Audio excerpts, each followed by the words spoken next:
Welcome back. Our guest is Dr. Peter Vincent Pry. We're talking with him about thinking, well, as it's been often said, about the unthinkable to an awful lot of us. Vladimir Putin thinks about it a lot. I think it's fair to say so does Xi Jinping. Indeed, Vladimir Putin participates in simulated nuclear attacks against the United States with regularity. What I'm interested, Peter, in getting your thoughts on is what is the perception likely to be of how the Biden administration thinks about these issues, based not just on its rhetoric, but in terms of what it's actually doing? Is it inviting perhaps a nuclear preemptive attack by the Russians? Yes, I think they are inviting a preemptive nuclear attack by the Russians because they take deterrence so unseriously. They're so unserious about it.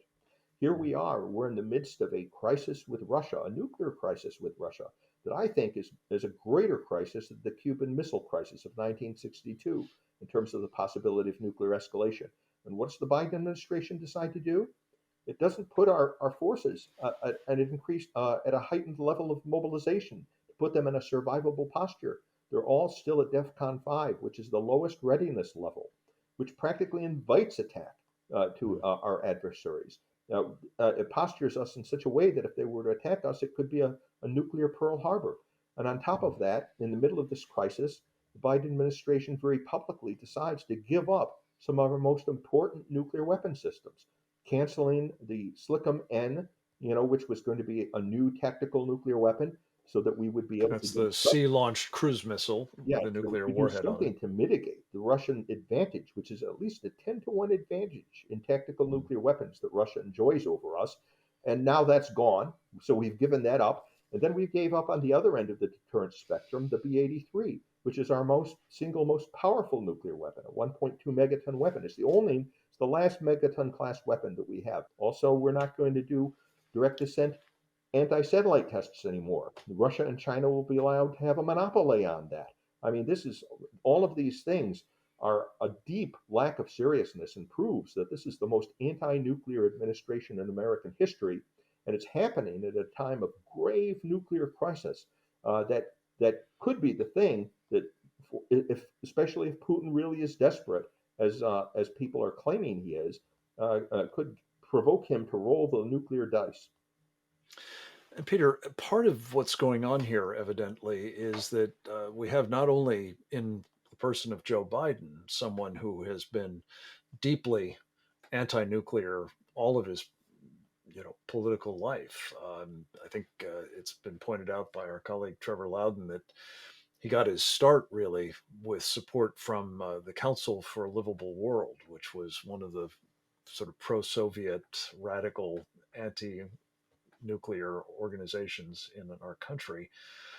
And that seems to be, imbued in his thinking personally. But in addition, he has populated his administration, as I understand it, with lots of people who share this lack of seriousness about nuclear deterrence. And again, if the stakes were not so high at the moment, it would just be ill advised, but it may well be reckless. Talk about that quickly, and then, if you would, just wrap up.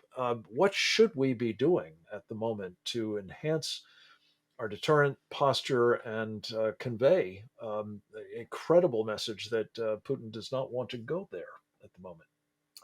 Yes, the Biden administration is peopled with people who have been recruited directly from the anti-nuclear radical groups and put into administration positions. But in addition to that, the Democratic Party itself, has been captured.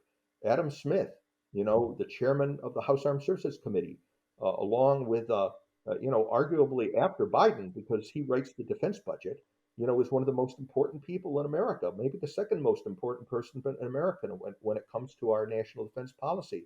And he's a radical anti-nuclear activist.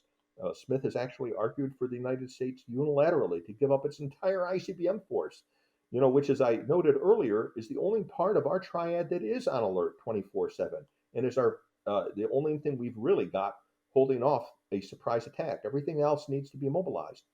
But what could we do? What should we be doing at this grave crisis? Well, The president should no longer be saying things like a nuclear war cannot be won and should never be fought when he's in a posture of weakness. As we said earlier, when Reagan said that, we were in a posture of strength. You don't say things like that when you're on the verge of a possible nuclear war, and the adversary has got all the advantages, because your nuclear weapons and your delivery systems are 40 years old and might not even work.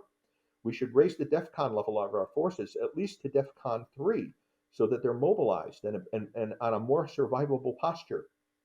We should go to the Russians and tell them we've done it by all communications means, because the Russians aren't talking to our general staff or to our State Department, and say, look, you've left us no choice. We've mobilized our forces to a higher readiness level because you've done it. So stand down your forces, and we'll stand ours down, and we can have a ceasefire in Ukraine, and maybe talk about some kind of peace in Ukraine, because we've got to end that conflict because of its nuclear escalatory possibilities. I fear that may be in prospect, Peter, and I think your admonitions about what we need to do to try to prevent it are well taken.